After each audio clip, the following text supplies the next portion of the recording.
이번 영상은 역시 계속해서 오형식에 관해서 살펴보도록 하겠습니다. 오형식은 주어, 동사, 그리고 목적어, 목적보어. 예를 들면 I, 나는 think, 생각한다. 뭘? her, 그녀를. 그녀가 어떻다고? cute, 귀엽다고 생각한다. 이런 의미가 되는 거죠. 저 경우는 아마 상대방이 이렇게 물어봤을 거예요. 야, 쟤 어때? 쟤 어떤 것 같아? 이거에 대한 대답이겠죠. 저렇게 물어봤는데 I think her, 나는 그녀를 생각해. 이렇게 대답할 수는 없겠죠. 자, 그럼 상대방이 아니 그니까 쟤가 어떤 것 같냐고, 이 자식아. 저 여자애가 어떤 것 같냐고. 그 정보를 말해야 될 거 아니냐. 이런 상황에서의 문장인 거예요. 즉 주어 동사까지 썼는데 대화에 필요한 정보가 두 개가 필요한 경우에요. 일단 목적어는 당연히 필요하고 그 뒤에 목적어의 상태나 행위를 알려주는 목적 보호까지도 필요한 경우에요. 그리고 저 어순도 정확히 지켜져야 해요. 영어의 어순은 주어와 동사, 요 순서다. 이건 우리가 지금까지 정말 58,000번 곱하기 58,000번은 말했던 거니까 다들 아실 거고요. 그 다음에 목적어가 먼저 나오고 그 뒤에 목적 보호가 나와야 돼요. 자, 이거에 대해서는 그동안 필수영문법 영상에서 굉장히 많이 얘기했던 거예요. 주어 동사까지 썼는데 문장이 완성이 안 됐어. 그러면 뒤에 뭔가 써야겠지. 그죠? 동사 뒤에 뭐가 와야 한다면 둘 중에 하나다. 목적어 아니면 보어다. 자, 요것 때문에도 그렇고요. 그 다음에 또 하나의 이유를 들어보라면 저 두 녀석 목적어와 목적 보어의 관계가 주술 관계라서 그래요. 이게 무슨 말이냐면 목적 보어라는 게 결국은 목적어의 상태를 나타낸다고 했죠. 즉 목적어가 귀엽다. 그녀가 귀엽다. 이런 의미니까 저 두 녀석의 관계만 놓고 보면 주어와 수어의 관계가 성립한다는 거예요. 물론 문장 전체의 본주어와 본동사, 즉 문장 전체의 주어와 수어는 앞에 저렇게 있지만 요걸 가려놓고 목적어와 목적보어 이 두 녀석의 관계만 보면 마치 주어와 수어, 주어와 동사의 관계와 같다는 거죠. 목적어가 어떻다. 목적어의 상태. 목적어가 뭐다. 목적어의 정체. 목적어가 뭐 한다. 목적어의 행위. 이렇게 목적보어는 목적어에 대한 것을 서술하기 때문에 마치 얘네 둘만 놓고 보면 주어와 동사 같은 그런 관계로 보이고 있는 거죠. 자, 근데 영어는 주어가 앞에, 수어가 뒤에, 즉 동사가 그 뒤에 나오잖아요. 그러니까 목적어와 목적보어도 이 두 놈의 관계만 보면 목적어가 주어, 목적보어가 수어 역할을 하고 있는 셈이니까 이 두 놈의 관계도 주어 역할하는 목적어가 먼저, 서술어 역할하는 목적보어가 그 뒤에 이렇게 오는 게 자연스러운 어순인 거예요. 물론 오해하시면 안 되는 게 문장 전체의 주어와 동사는 당연히 그 앞에 있어요. 그걸 배제하고 얘네들을 빼놓고 목적어와 목적보어의 요 두 놈의 관계만 놓고 봤을 때 얘네들의 관계가 그렇다는 겁니다. 그래서 직역을 할 때는 나는 생각한다. 뭘? 목적어가 나와야겠군. 그녀를. 근데 목적어 뒤에 형용사가 있네? 그럼 122강에서 공부한 대로 요거는 목적보어지. 나는 생각한다. 그녀를. 그녀가 어떻다고? 귀엽다고. 요런 과정을 제가 번거로운데도 계속 거치는 이유는 조금은 어색해도 우리가 이렇게 직역을 해야 해석할 때나 영어로 문장을 만들 때 문장 성분을 정확히 파악하실 수가 있어서 그래요. 또 문장 성분을 정확히 파악해야 그 자리에 어떤 품사가 들어갈지를 알 수 있잖아요. 그죠? 자, 어떤 품사가 들어갈지를 알아야 거기에 to 부정사를 쓸지, 현재 분사나 과거 분사를 쓸지, 명사나 형용사를 쓸지 이런 걸 알 수 있기 때문에 필연적으로 계속 제가 이 훈련을 여러분들께 강제로 시키고 있는 거예요. 이게 몸에 완전히 익숙해지면 그냥 바로 그 자리에서 의역이 가능해지고요. 나는 생각한다. 그녀가 예쁘다고 이렇게. 하지만 의역을 하더라도 굳이 나는 그녀가 예쁘다고 생각한다. 이렇게 한국어 어순으로 맞추지는 마세요. 학교 해석 숙제라든가 번역일을 하시는 게 아니면 우리말 어순으로 맞추지는 마세요. 이렇게 하면 영어 어순이 몸에 잘 안 붙어요. 그리고 우리말을 영어 어순으로 바꾸는 것도 잘 안 돼요. 자, 아무튼 이런 훈련이 지속되면 여러분들이 영어 문장을 듣는 대로 읽는 대로 그대로 해석이 되기 시작할 거고요. 말하거나 쓸 때도 편안하게 이 말이라 글이 툭툭툭 튀어나올 거예요. 자, 그래서 가급적이면 어색하더라도 직독을 하시라는 거. 아무튼 저렇게 목적어와 목적 보호는 주술 관계처럼 보인다는 거. 그런 형태로 연결이 돼 있다는 거. 목적어가 어떻다. 목적어가 뭐 한다 이런 식이니까요. 그리고 목적어 자리엔 당연히 명사가 오고요. 목적 보호 자리에는 명사나 형용사 둘 중에 하나만 온다. 요 원칙도 잊으시면 안 되겠죠. 여러분들이 영어 문장을 해석하실 때는 물론이고 영작을 하실 때도 지금까지 배우신 문장의 5가지 형식, 이 어순에 맞춰서 우리말을 먼저 배열해 보세요. 그리고 나서 적절한 품사에 적절한 단어만 집어넣으시면 영작이 되시는 거예요. 역시 이 훈련도 처음에는 생각하고 고민하면서 좀 떠듬떠듬 하시겠지만 훈련이 계속될수록 속도가 빨라지고 나중에는 머리하고 입이 동시에 돌아가는 시기가 반드시 오니까 너무 걱정 마시고요. 일단 이런 훈련을 많이 하시기 바랍니다. 자, 그래서 일단 중간 정리를 해보면 목적 보호라는 게 목적어의 정체, 상태, 행위를 표현하는 말이다. 그러다 보니까 목적어와 목적 보호의 관계는 주술 관계처럼 보인다. 그렇게 해석이 된다. 그래서 순서도 목적어 먼저, 그 다음에 수로에 해당하는 목적 보호가 그 뒤에 온다. 그리고 목적어 자리엔 명사만 오고 목적 보호 자리엔 명사, 형용사만 올 수 있다. 자, 그리고 해석도 가급적 영어 어순 그대로 직역하시는 것이 좋다.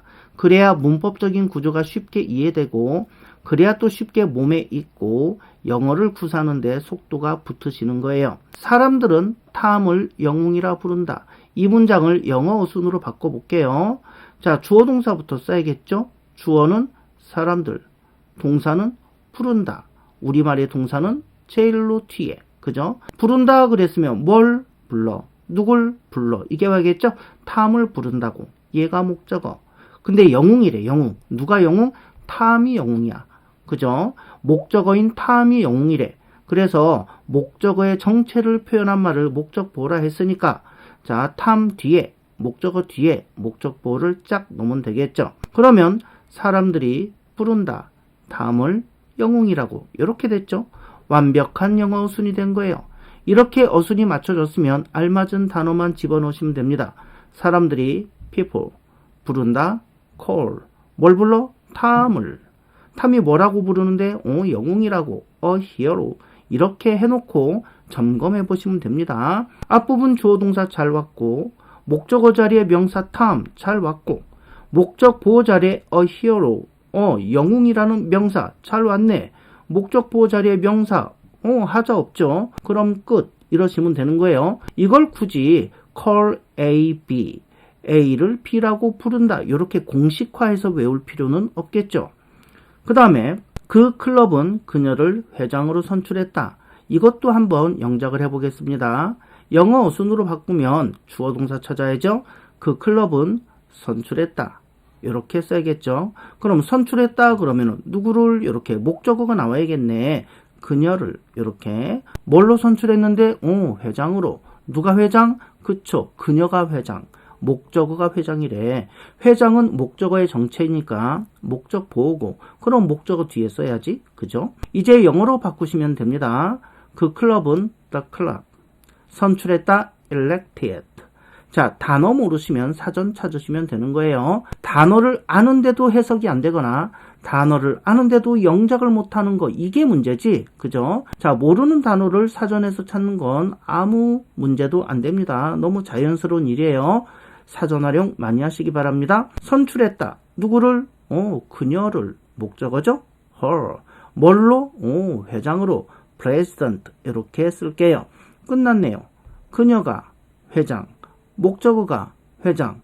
그러니까 회장, president. 쟤는 목적어의 정체야. 즉 목적 보호야. 목적 보호 자리에 명사 president 왔어. 오케이. 하자 없음. 이걸 또 모르면 elect A, B. A를 B로 선출하다. 이런 공식을 또 선생님이 적어주면 또 외워야겠죠. 공식 외우다가 날 샌다니까요. 이제 우리 공식하고는 빠이빠이 하기로 합니다. 공식이 필요한 경우도 있기는 있어요. 이해하는데 너무나 힘이 드는 그런 경우에는 오히려 공식이 더 좋을 때가 있어요. 하지만 공식은 최소화하는 게 당연히 좋습니다. 참고로 목적 보호 자리에 직책을 나타내는 명사가 오면 무관사, 즉 관사를 쓰지 않는다. 이런 소소한 의사소통에 별 영향가도 없는 이런 소소한 원리들은 나중에 확장 문법편에서 하기로 할게요. 자, 그 다음 예문 한번 보실게요. 그 영화는 그 사람을 슈퍼스타로 만들었지. 영어 우순으로 바꾸겠습니다. 자, 주어는 그 영화, 동사는 만들었다. 그죠? 주어 동사 먼저 이렇게 쓰고요. 만들었다 그랬으면 뭐를 만들었을까? 누구를 만들었을까? 목적어 나와야 되네. 그를. 그죠? 자, 뭘로? 슈퍼스타로. 이러면 이제 뒤에 쓰면 되겠죠. 왜? 누가 슈퍼스타예요? 그쵸? 목적어인 그 사람이 슈퍼스타야. 즉 슈퍼스타라는 거는 목적어의 정체니까 목적 보호고, 목적 보호는 당연히 목적어 뒤에 위치를 해야겠죠. 자, 이제 영어로 바꾸면 됩니다. 그 영화는 the movie. 동사는 만들었다. made. 누구를? 그를. 목적어 써야죠. him. 뭘로 만들었는데? 슈퍼스타로. 그죠? a superstar. 끝났네요. 그가 슈퍼스타. 목적어가 슈퍼스타. 그러니까 슈퍼스타는 목적어의 정체를 나타내고 있어요. 즉 목적 보호예요. 목적 보호 자리에 명사 a superstar 요거 왔으니까 오케이. 하자 없음. 이렇게 끝내시면 되는 거예요. 이거를 또 make A, B, A를 B로 만들다. 이때 B 자리에는 명사가 온다. 이런 공식 필요 없겠죠. 자, 그 다음 또 보시겠습니다. 우리는 제인을 이사회 의장으로 임명했다. 이것도 영작해 볼게요. 자, 주어 동사 찾으면 우리는 임명했다. 자, 이번엔 바로 영어 단어 맞춰 놓아 볼게요. 우리는 임명했다. We appointed. 이렇게 쓰시면 됩니다. 그럼 뒤에 누구를 이게 나오겠지. 임명했다 그러면 누구를 이게 나와야죠. 먼저 제인을 목적어 와야겠네요. 그럼 뭘로 임명했는데 이사회 의장으로 Chairman of the Board 이렇게 쓰시면 됩니다. 이런 이사회 의장 이런 단순 단어 표현은 사전이나 팝하고 인공지능 이런 거 쓰셔도 좋습니다. 근데 누가 의장이에요? 그쵸, 제인이죠. 제인은 목적어인데 목적어의 정체가 의장이래. 이걸 우리는 목적 보호라고 부르고 이 자리에는 명사나 형용사 오면 되는데 명사가 착 왔죠? 그럼 오케이. appoint A, B 이런 공식 필요 없겠죠. 그 다음 문장 한번 보겠습니다. 나는 그 영화가 건전하다는 것을 알았다. 발견했다. 자, 동사는 find 쓸 거예요. 여러분들 find 이 동사는 발견하다라는 뜻인데 뭔가 발견했으면 그거에 대해서 이제 알겠지. 그래서 알다 이런 뜻도 있어요. 알다, 파악하다. 자, 아무튼 나는 그 영화가 건전하다는 것을 발견했다. 그걸 알았다. 영어 어순으로 바꿀게요. 나는 발견했다. 주어 동사 뭘? 그 영화를. 그 영화가 어쨌는데 건전하다. 이렇게 바꾸면 되겠네. 영어로 바꾸면 나는 발견했다. I found. 뭘? 그 영화를. The movie. 그 영화가 어쨌는데 건전했다네. 그죠? sound 쓸까요? soundly 쓸까요? 자, 여기서 건전하다는 것은 영화의 상태잖아요. 즉 목적어의 상태잖아요. 영화가 건전하다고. 우린 이렇게 목적어의 상태를 나타내는 걸 목적 보호라고 부르기로 했어요. 목적 보호 자리엔 근데 명사나 형용사가 와야 돼. 그러니까 정답은 sound. 이게 맞겠죠. 목적 보호 자리에 soundly. 저렇게 부사가 오면 안 되는 거예요. 그죠? 규칙에 어긋나는 거지. 자, 그 다음에 the news made him 분석을 해볼까요? 이 문장을. 자, 주어는 the news. 그 소식이. 동사는 made. 만들었다. 뭘? 그를. 목적어는 him. 근데 이 경우는 이렇게 목적어까지만 쓰면 뜻이 이상하죠. 그 소식이 그를 만들었다. 뉴스가 사람을 만들어. 창조 능력이 있는 대단한 뉴스네요. 상식적인 선에서 여기까지만 쓰면 말이 안 되는 문장이죠. make라는 동사가 삼형식으로도 쓰이지만 이런 경우는 삼형식으로 써봤더니 말이 이상해. 그죠? 자, 그래서 이 경우에는 뒤에 목적어의 상태를 나타내는 목적 보호가 오면 더 자연스럽고 상식적인 문장이 나옵니다. 당연히 make는 아까도 말씀드렸다시피 삼형식으로도 쓰이지만 이 경우엔 삼형식으로 쓰면 팁 다 뭔가 이상한 문장, 말이 안 되는 문장 이렇게 돼버리는 거예요. 자, 그리고 이걸 판단하는 거는 뭐 대단한 실력이 필요한 게 아니죠. 그냥 딱 상식적이고 보편적인 생각만 할 줄 아시면 됩니다. 뉴스가 사람을 만들어? 말이 되나? 요 정도만 생각하실 줄 알면 되는 거예요. 자, 그래서 이렇게 바꿔볼게요. 그 소식이 만들었다. 그 사람을 행복하게 만들었다. 자, 이때 happy 얘가 맞을까요? happily 얘가 맞을까요? 자, 누가 행복해? 오, 그 사람이. him 얘가 행복하다고. 목적어가 행복하다고. 즉 목적어의 상태를 표현하려는 거고, 이런 걸 우리는 목적 보호라고 부르기로 했다니까요. 목적 보호 자리에 명사나 형용사가 와야지. 그러니까 happy 얘가 맞죠. 하지만 이걸 해석을 해보면, 자, 그 사람을 행복하게 만들었다. 행복하게 만들었다. 행복하게, 한국어에서는 얘는 부사입니다. 하지만 저 자리에 부사 happily 요걸 쓰시면 안 되죠. 왜냐고? 저긴 목적 보호 자리니까. 그래서 이렇게 목적 보호를 파악하는 게 정말 중요해요. 영어와 우리 한국어가 해석이 서로 거의 일치하긴 하지만 1% 정도는 이렇게 다른 점이 있다고 했죠.